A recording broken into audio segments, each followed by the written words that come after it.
दोस्तों, मैं आज ही सुबह सुन रहा था कि भारत के होम मिनिस्टर अमित शाह ने एक इंडिया टुडे या आज तक के एक इंटरव्यू में जो कि उन्होंने राहुल कंवल को दिया, उसमें उन्होंने कहा जी कि पीओके यानी कि पाकिस्तान ऑक्युपाइड कश्मीर जो है वो हमारा है और वहाँ पे जो मुसलमान हैं वो भी हमारे हैं और जो वहाँ पे हिंदू हैं वो भी हमारे हैं। ये उन्होंने बात की। ऑक्युपाइड कश्मीर भारत का हिस्सा है, इसमें हिंदू मुसलमान का सवाल पैदा ही नहीं होता है। वहाँ जो मुसलमान है वो भी हमारे हैं, वहाँ जो हिंदू है वो भी हमारे। हमारे आर्मी चीफ साहब ने तकरीर की है और उसके बाद अमित शाह साहब ने कहा है कि पीओके जो है वो इंडिया से बिलोंग करता है या इंडिया का है और हमारा ये कहना है कि हम जम्मू कश्मीर भी ले लेंगे। तरफ से इंडिया के होम मिनिस्टर अमित शाह, दूसरी जानिब पाकिस्तान के आर्मी चीफ आसिम मुनीर की जी आमने सामने एक फाइट चल रही है जिसको पाकिस्तानी मीडिया हो या फिर भारतीय मीडिया जम के जी इसको शेयर भी कर रहे हैं, इसके ऊपर बातचीत भी हो रही है। एक तरफ अमित शाह और एक तरफ आर्मी चीफ, अगर दोनों की स्टेटमेंट्स देखें और वो किस कश्मीर की बात कर रहे हैं, पाकिस्तान के आर्मी चीफ कश्मीर जो भारत के पास कश्मीर है उसकी बात कर रहे हैं और इंडिया वाले किस कश्मीर की बात कर रहे हैं जो पाकिस्तान के पास कश्मीर है। सो ये है वो सिचुएशन। कहां भारत, कहां और पाकिस्तान, कहां दुनिया की फिफ्थ इकोनॉमी, पांचवी बड़ी इकोनॉमी, तीसरी बड़ी इकोनॉमी वो बनने जा रहे हैं और कहां आईएमएफ में फंसा हुआ एक मुल्क। बिल्कुल सही कहा है आपने, बिल्कुल दुरुस्त कहा है आर्मी चीफ ने कि ये जो है ये दो नजरियात हैं, ये टू नेशंस हैं। ये नजरिया जो है ये दो कौमी नजरिया है। आप देखें एक कौम कहां पर है, दूसरी कौम कहां पर है। हम सब इंसान एक जैसे हैं। हाँ। हम सब इंसान एक जैसे हैं, हमारा ब्लड एक जैसा है। जब अल्लाह ने कोई फर्क नहीं किया, who the hell are you, who the hell I am, क्या हम फर्क करे जाके? हमें ये राइट नहीं पहुंचता। हमें चाहिए कि हम इत्तेहाद को फोकस दें, ब्रदरहुड को हम प्रमोट करें। हमें ये नहीं चाहिए कि हम डिवीजन की बुनियाद पर, तकसीम की बुनियाद पर, एथनिसिटी की बुनियाद पर, रिलीजन की बुनियाद पर, कौमियत के नाम पर, सूबायत के नाम पर तकसीम कर एक दूसरे को नफरतें फैलाए। ये बिल्कुल भी काबिल कबूल नहीं। आज ही सुबह सुन रहा था कि भारत के होम मिनिस्टर अमित शाह ने एक इंडिया टुडे या आज तक के एक इंटरव्यू में जो कि उन्होंने राहुल कंवल को दिया, उसमें उन्होंने कहा जी कि पीओके यानी कि पाकिस्तान ऑक्युपाइड कश्मीर जो है वो हमारा है और वहाँ पे जो मुसलमान हैं वो भी हमारे हैं और जो वहाँ पे हिंदू हैं वो भी हमारे हैं। ये उन्होंने बात की। जबकि कल क्या हुआ, कल पाकिस्तान के army chief general Asim Munir ने ये कहा कि कश्मीर जो है वो पाकिस्तान की जगुलर वेन थी और है।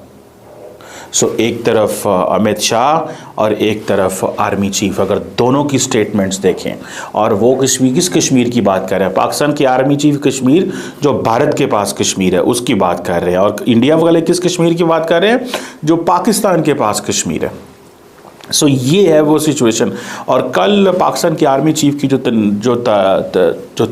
तकरीर जो थी उसको बहुत ज़्यादा मीडिया के ऊपर डिस्कस किया जा रहा है, सोशल मीडिया के ऊपर वो बनी हुई है और बड़ी लंबी चौड़ी बातें हुई। और वो मैं आपको बताता चलूँ जो अप्रोच जनरल बाजवा की थी कश्मीर के ऊपर और भारत के ऊपर, this army chief has no approach regarding that. ये आर्मी चीफ शायद ये समझते हैं कि जो पिछली लीडरशिप थी उसने बहुत ज़्यादा नरमी इख्तियार की थी भारत के साथ और यही वजह है कि अमित शाह, राजनाथ सिंह, नरेंद्र मोदी सारे कश्मीर के ऊपर जो उनका दिल करता है बोलते हैं। पाकिस्तान की पॉलिटिकल क्लास नहीं बोलती, ये मैं आपको बताता हूँ। पाकिस्तान की पॉलिटिकल क्लास साइलेंट रहती है। वो समझते हैं कि ये फ़ौज का मसला है, ये उनका मसला है, हम जब हालात ठीक करने होंगे तो हम खुद हालात ठीक कर लेंगे। वो बोलते रहते हैं, वो टफ टाइम, उनकी पॉलिटिकल क्लास टफ टाइम देती है और फ़ौज खामोश रहती है। इंडिया के अंदर पॉलिटिकल क्लास नैरेटिव जनरेट करती है पाकिस्तान के ऊपर और वहाँ से नैरेटिव आता है। पाकिस्तान के अंदर फ़ौज नैरेटिव क्रिएट करती है। इंडिया की फ़ौज साइलेंट रहती है, वो उस तरह नहीं बोलती, लेकिन पाकिस्तान की पॉलिटिकल क्लास साइलेंट रहती है। सो ये थोड़ा सा आपको डिफरेंस पता होना चाहिए। जो बातें army chief general Asim Munir ने की हैं, मेरा नहीं ख्याल, मुझे काफ़ी देर हो गया पाकिस्तान के वज़ीर आज़म को ऐसी बातें सुने, लेकिन मैं नरेंद्र मोदी साहब और जयशंकर साहब और राजनाथ सिंह साहब, इनके मुंह से सुनूंगा। हमारे वज़ीर-ए-आज़म साहब तो लार्जली ऐसी बातें नहीं करते। अब वो करते होते थे जब कभी ऑपोजिशन में हो, आवाम का खून गरमाना हो, इस तरह की चीज़ें हो तो वो करते हैं, अदरवाइज़ वो ऐसी चीज़ें नहीं करते, ऐसा चीज़ वो नहीं रखते। अब सवाल ये पैदा होता है कि जिसे वो कहते हैं ना कि आर्मी चीफ ने कहा है कि जुगुलर वेन थी और है, इट मीन्स कि हम उससे 1 इंच पीछे नहीं हटने वाले। यानी कि जो भी भारत ने 370-35A के एक्शन लिए हैं वो भारत को अंडू करने पड़ेंगे। वो अभी नहीं करता, कल करेंगे, परसों करेंगे, हम बात नहीं करेंगे।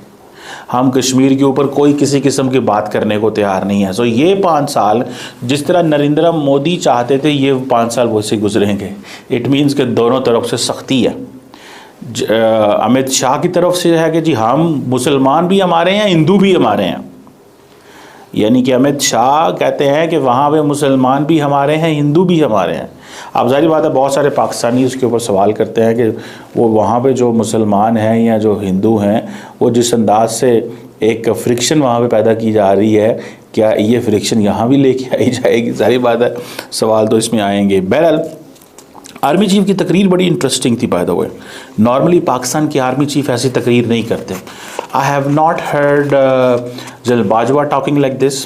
वो बड़ी स्क्रिप्टेड स्पीच करते थे। इनकी भी स्क्रिप्टेड थी लेकिन एक और अंदाज में थी।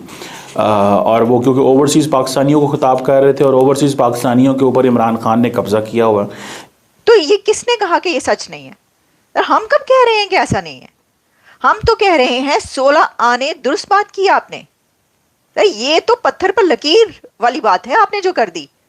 कहां भारत, कहां और पाकिस्तान, कहां दुनिया की 5th इकोनॉमी, 5वीं बड़ी इकोनॉमी, 3री बड़ी इकोनॉमी वो बनने जा रहे हैं, और कहां IMF में फंसा हुआ एक मुल्क। बिल्कुल सही कहा है आपने, बिल्कुल दुरुस्त कहा है आर्मी चीफ ने कि ये जो है ये 2 नजरियात हैं, ये 2 नेशंस हैं।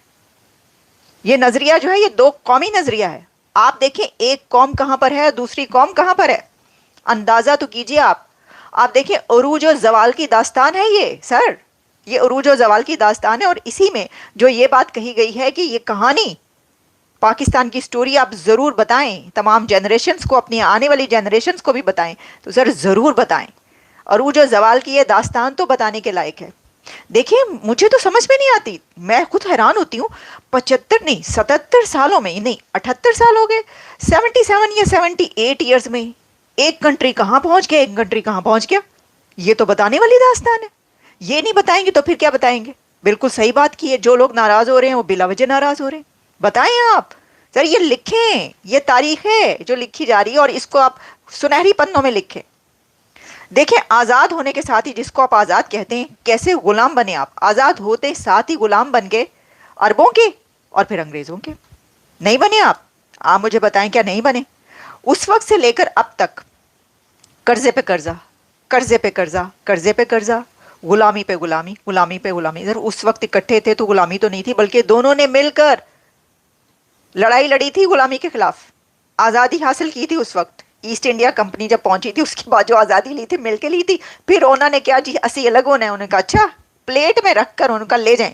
प्लेट में रख के तो नहीं, बड़ा जो कुछ हुआ वो तो सभी जानते हैं। एक खौफनाक और अलमनाक दास्तान जो हुई थी पार्टीशन की, वो तो इतनी ही बार हम बात कर चुके हैं, कितनी ही बार बात कर चुके हैं। तो चलें कोई बात नहीं, फिर कर लेते हैं एक बार बात। पहले हम एक्सपर्ट्स के साथ करते रहे तो अब तो हम खुद भी एक्सपर्ट बन चुके हैं। तो फिर बात यह कि कहानी ज़रूर बताएं। अब कहानी जब आप बताना शुरू करेंगे तो 47 से लेकर जैसे जैसे आप आगे बढ़ेंगे तो आपको पता ही चलेगा कि भाई जमहूरियत कैसे रूबा जवाल होती चली गई, कैसे डिक्टेटर्स आते चले गए और वो छाते चले गए, कैसे जो प्राइम मिनिस्टर्स हैं उनको आगे लगाई जाती रही, उनको दफनाया जाता रहा, उनको फांसियाँ दी जाती रहीं। आपको आहिस्ता आहिस्ता पता चलेगा। फिर आपको पता चलेगा कि 1992 में वो आपका पड़ोसी जिससे कि 2 कौमी नज़रिए से आप मुख्तलिफ हैं, वो निकल गया IMF से, और तब से लेकर अब तक आप फंसे हुए हैं IMF में, अभी तक नहीं निकल पाए। फिर वो दौर आएगा जब पता चलेगा कि ओहो ये तो मुल्क टूट गया, मुल्क 2 लाख तो हो गया सर, बांग्लादेश बन गया। कैन यू इमेजिन, ये हो गया इतना बड़ा। अब ये तो बताना पड़ेगा, क्योंकि आप कह रहे हैं कि बतानी। अब बच्चों को जब बतानी है दास्तान तो ये तो बतानी पड़ेगी ना, और बताई जाए और Abbottabad commission report, Hamoodur Rahman commission report, जितनी भी रिपोर्ट्स आज तक आई हैं। अच्छा, उसामा बिन लादेन भी पकड़ा गया एबटाबाद से, तो वो किन्ने दसना है, वो भी तो बताना पड़ेगा। वो बच्चे पूछेंगे कि अच्छा और क्या क्या हुआ, तो आप कहेंगे हाँ वो एक और काम हुआ था। वो क्या हुआ था? एक और बड़ा वाकया हुआ था पाकिस्तान में। वो क्या हुआ था? वो बस वो था ना एक बहुत बड़ा दहशतगर्द। बच्चे कहेंगे नहीं हमें नहीं पता कौन सा था, बताए ना, नाम बताए। वो कहेंगे वो बिन लादेन टाइप, आपने फिल्म देखी होगी तेरे बिन लादेन। वो कहेंगे हाँ हाँ हाँ याद आ गया, उसामा बिन लादेन की आप बात कर रहे हैं। हाँ, अरे वो वहां से पकड़ा गया। कहाँ से? एबटाबाद से पकड़ा गया था।